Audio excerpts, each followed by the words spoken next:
안녕하십니까. 고독한 정의 승부사 이경영입니다. 재밌구만. 재밌어. 이경영 성대모사가 안 똑같다니. 일단 마인드 리뷰 진행시켜.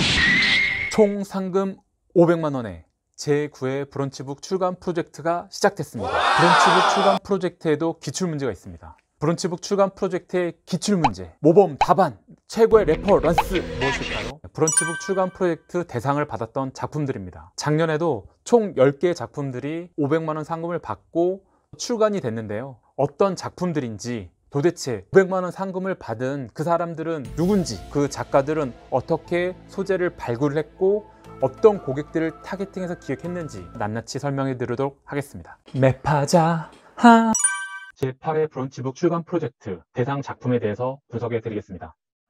10개의 작품은 크게 4가지 특징으로 분류할 수 있습니다. 첫 번째, 일정 기간 삶의 여정을 기록한 책. 두 번째, 소소한 일상에 대한 세밀한 시선을 보여준 책. 세 번째, 자신의 프레임을 통해 삶을 이해하고 설명한 책. 네 번째, 상식과 지식을 전달하고 시사성 있는 조언을 전달한 책으로 나눌 수 있습니다. 여정을 기록한 책은 2가지입니다. 젊은 ADHD의 슬픔, 돼지를 키운 채식주의자. 두 번째, 소소한 일상에 대한 세밀한 시선을 보여준 책은 2가지입니다. 합정과 망언 사이, 대체로 가난해서. 세 번째, 자신의 프레임을 통한 삶의 이해와 설명을 보여준 책은 3가지입니다. 그림으로 나를 위로하는 밤, 우리 세계의 모든 말, 선거로 읽는 한국 정치사. 네 번째, 상식, 지식을 전달하고 시사성 있는 조언을 보여준 책은 3가지입니다. 하룻밤 미술관, 사수가 없어도 괜찮습니다. 친절한 독재자, 디지털 빅브러더가 온다입니다. 각 책들은 저자, 소재, 기획 3가지 관점에서 말씀을 드리겠습니다. 저자는 누구인지, 어떻게 소재를 발굴했는지, 어떤 관점에서 기획했는지를 말씀드리겠습니다. 젊은 ADHD의 슬픔. ADHD는 주의력 결핍 및 과잉 행동 장애를 합성한 말입니다. 저자는 정지음 작가입니다. 정지음 작가는 자기의 경험, 정지음 작가 역시 성인 ADHD 판정을 받았습니다. 자신의 단점과 결핍에 대한 경험을 바탕으로 해서 성인 ADHD의 치료의 기록들을 책에 담고 있습니다. 책을 어떻게 기획했는지는 추천 독자, 타겟 독자는 누구인지, 공감 요소는 무엇인지, 다른 기존의 책들과 차별화 포인트는 무엇인지 말씀드리고, 목차는 다음 영상에서 다시 한번 말씀드리도록 하겠습니다. 추천 독자는 실수투성인 분들, 집중력이 없는 분들을 추천 독자로 타겟팅하고 있습니다. 공감 요소는 자신의 단점과 결핍을 공개함으로써 상대방의 방어력을 해제시키는 부분이 있고요. 유사한 고민 있는 사람들에게 위로를 전달하고 있습니다. 괜찮습니다라는 메시지를 전달하고 있는 것 같습니다. ADHD 관련된 기조 도서들이 3자 관점에서 치료에 대한 지침서라면 이 책은 자기의 경험 에세이라는 차별점을 가지고 있습니다. 두 번째, 돼지를 키운 채식주의자. 이 책의 저자는 호고 동호라는 필명을 사용하고 있습니다. 2014년에 귀농을 했고요. 농촌생활 글쓰기 작가로서 활동을 하고 있습니다. 이 책의 소재는 귀농에서 돼지를 키운 경험을 소재로 하고 있습니다. 돼지를 키우고 잡아먹은 9개월간의 여정을 담았습니다. 이 여정 안에는 채식과 육식 사이의 고민, 동물과 사람 사이의 고민을 담고 있습니다. 타겟 독자는 채식을 고민 중인 사람, 자급자정 귀농을 꿈꾸고 있는 사람입니다. 공감 포인트입니다. 채식주의자와 귀농족의 고민을 다루고 있습니다. 실제 체험 과정을 리얼하게 전달하고 있습니다. 귀농이라는 큰 주제에 채식과 육식이라는 디테일한 고민을 추구하고 있습니다. 지침서가 아니라 자신의 경험을 리얼하게 작성한 에세이란 점도 차별화된 점입니다.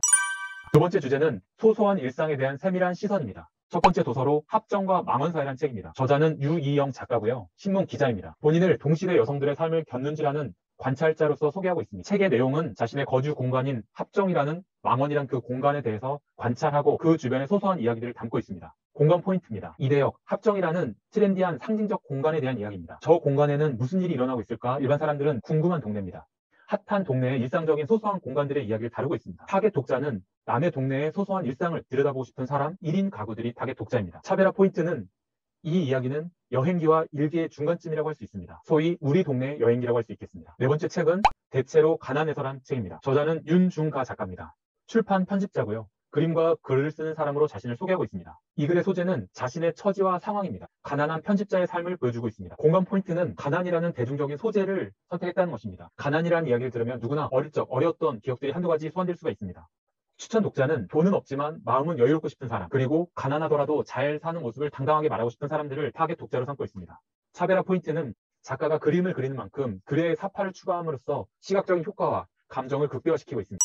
세 번째 주제는 자신의 프레임으로 삶에 대해 이해하고 설명하는 책들입니다. 첫 번째 책은 그림으로 나를 위로하는 밤입니다. 저자는 유랑 선생이라는 필명을 가지고 있습니다. 이미 작가로서 활동을 하고 있습니다. 2019년도에 그림이 보이고 경제가 읽히는 순간이라는 책을 출간했고요. 이 작가는 자신의 강점이 그림이라는 것을 분명히 파악하고 있습니다. 그래서 이 책 역시 소재를 그림을 기본으로 해서 인간관계, 그리고 삶의 위로에 대한 내용을 다루고 있습니다. 이 글의 타겟 독자는 인간관계 속에서 고민이나 상처 때문에 마음이 아픈 분, 그리고 일상생활 속 이야기와 관련해 명화를 쉽게 이해하고 싶은 분을 타겟 독자로 삼고 있습니다. 공감 포인트는 일상적인 관계에 의한 상처나 자책 등을 소재로 함으로써 공감을 불러일으키고 있습니다. 차별화 포인트는 그림에 의한 위로라는 신선한 발상, 그림에 대한 상식은 덤으로 제공하고 있습니다. 현재 책은 우리 세계의 모든 말이란 책입니다. 저자는 김이슬 작가고요. 독서 글쓰기 강의를 진행 중인 강사로서 활동하고 있습니다. 본인이 읽은 책의 내용과 문장들이 주요 소재라고 할 수 있습니다. 추천 독자.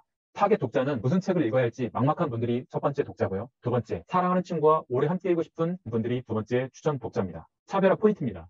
이 책은 편지 형식을 띠고 있습니다. 친구와 주고받는 편지의 형식을 띠므로써 소개하고자 하는 책들에 대해서 또는 사건들에 대해서 다른 성향, 다른 시선들을 보여주고 있습니다. 공감 포인트입니다. 누구나 겪을 법한 일상의 소소한 고민들을 소재로 다루고 있고요. 친구와 대화하는 방식을 취함으로써 편안함을 제공하고 있습니다. 7번째, 한국 정치사입니다. 저자는 꿈공이라는 필명을 사용하고 있고요. 선거관리위원회에서 일하고 있는 공무원입니다. 저자는 자신의 직업의 전문적인 지식을 활용하고 있습니다. 이 책의 소재는 선거와 한국 정치사에 관련된 이야기입니다.